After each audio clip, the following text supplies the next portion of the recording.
Supreme Lord, eternal truth, let us obey thee alone and live according to truth. Paramocha Prabhu Satyam Nityatvamev Kevalam Anuvartamahe Satyam Anujeevam Kevalam Om Shantihi Shantihi Shanti. Namaste, good morning, Vande Matram, welcome all of you. Today, the topic of this spiritual discussion will be on finity and infinity. So very interesting topic, finity and the infinity. So this topic we must know because we are in the process of sadhana, we are pursuing integral yoga.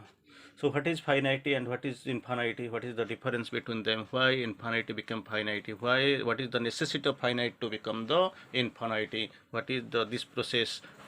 It is a never-ending process, ongoing process. So how we will be in a position to know the secrets between these two terms, finity and infinity? Finity, of course, it is limited. Yes, so it is bounded. Infinity, it has got no limits. We will discuss everything in brief, of course, in the writing of Sri Aurobindo's writings, in the light of Sri Aurobindo's writings, taking couple of examples even from Sri Aurobindo Savitri. Sri Aurobindo quotes here, infinity became finity. He planned to do so. It was the theory of multiplicity. He was one, he wanted to become many. So he decided to become the infinity, the illimitable, the infinity, decided to become the finity. So here in the quotes in his writings, in his one words, we will try to quote it. All knowing, he accepts our darkened state. All knowing, he accepts our darkened state. Then divine wears the shape of animal and man. Eternal ascends to fate and time. Immortal dallies with mortality. The all-conscious ventured into ignorance. The all-blissful bore to be insensible, incarnate in a world of strife and pain. This is the true scenario. This is the world, the lower hemisphere where we are staying this world. It is packed with strife, class, pain, suffering like this.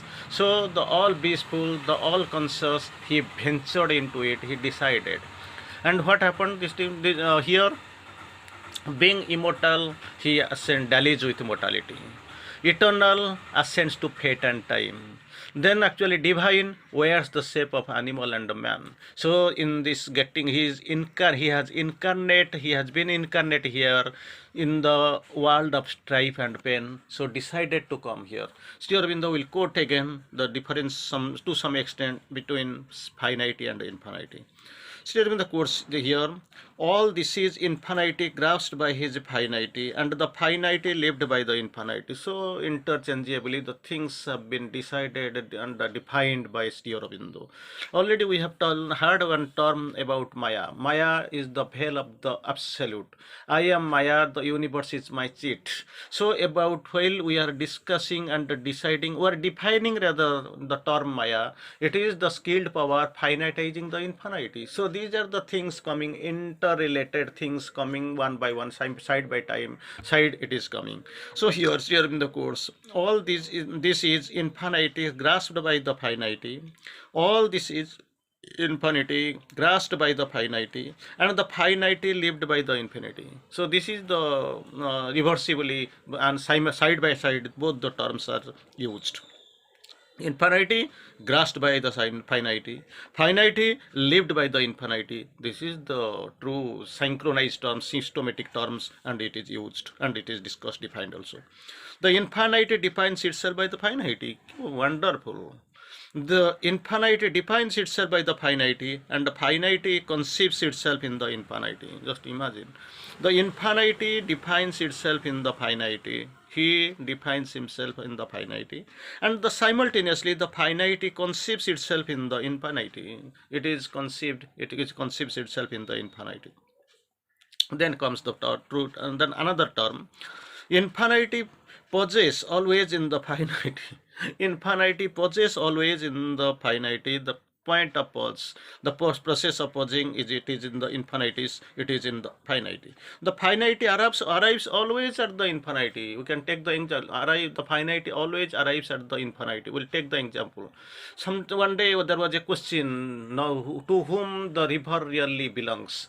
So while it was there, the sun told it is mine because I have created by the gasification and all. So I have created, and through this cloud rain I have created it, the water, and it has flown down, so I have created it.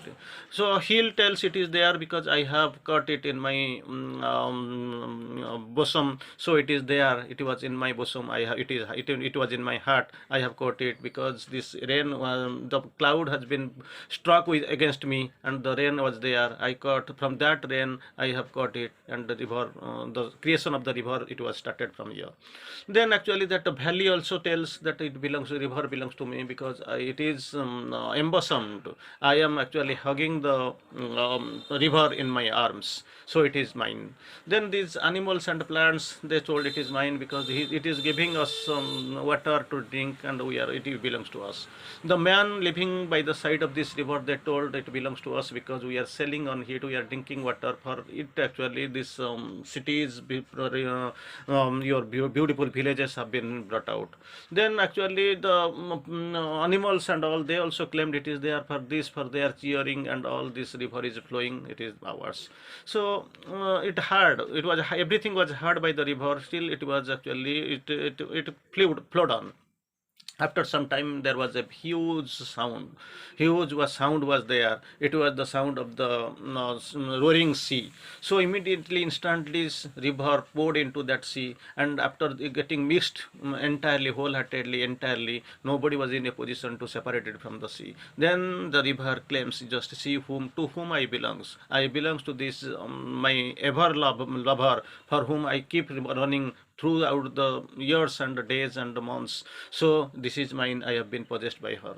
Like this, the river misses and belongs to the sea. Like this question comes, whom this life belongs to. Our parents, they claim that we have taken, you have given them birth, we have done so much labor and all, so it is ours, life is ours. Then wife says it is mine because I am his wife. Children feel that it is he is my father, so he is ours. So finally, it is seen as the river mingles and lives in the loses itself in the ocean or sea. Like this life goes and mixes with the super life. So this was the sea, soul mixes with the supreme soul. So it belongs to that, not to this any human being or tapasa like this. So this is the true scenario. Here Sri Aurobindo quotes, finity to become infinity must know, love and touch the infinity. Three conditions are there. The finity to become the infinity must know, love and touch the infinity. Then infinity possesses always in the finity, and the finity arrives always at the infinity. There is also involution and evolution. Finity from the infinity, the last stage is finite, and in the evolution, in the reverse process, the finite reaches the infinity. The spirit is infinite, and that which is finite lives only by his infinity. The spirit is infinity, it is not finity, it is actually the true person, true representative, it has come down of the supreme divine. So spirit is infinity, and that which is finite lives only by his infinity. So finity and infinity, it is only the thing to be discussed and the thing to be analyzed, but thing that there is absolutely, from both the terms have come, and they have got the existence from the one source, that is the divine. Then Sri Aurobindo also quotes in a couple of terms in another line, the human touches first the divine, then becomes the divine. So three things must, initially it is discussed. Finity, what it does, must know, love and touch the infinity. Here also Sri Aurobindo quotes, the human touches then the first the divine, he has to touch the divine first, then becomes the divine. Then one must be divine oneself before one can bear the pressure of the divine love. Divine love, it is not nothing like human love. So one has to become the divine, one has to divinize oneself because before bearing the pressure of the divine love. One can love the divinely only by becoming the divine. Without becoming the divine, within this man, human instincts and human minds, not possible to bear and to love divinely. To love divinely, only by becoming the divine, then divine in nature, there is no other way. Only to become the divine, that divine love can be, that pressure must be, can be born. And the second thing, one can love divinely only by becoming the divine. So next here in the course here, he who has lost his knowledge in the unknowable, he who has not lost his knowledge in the unknowable knows nothing. So unknowable knowledge is actually finite, but unknowable, it is going, and it has to be mixed, it has to be entirely, it has to be met with the unknowable. There is no other way.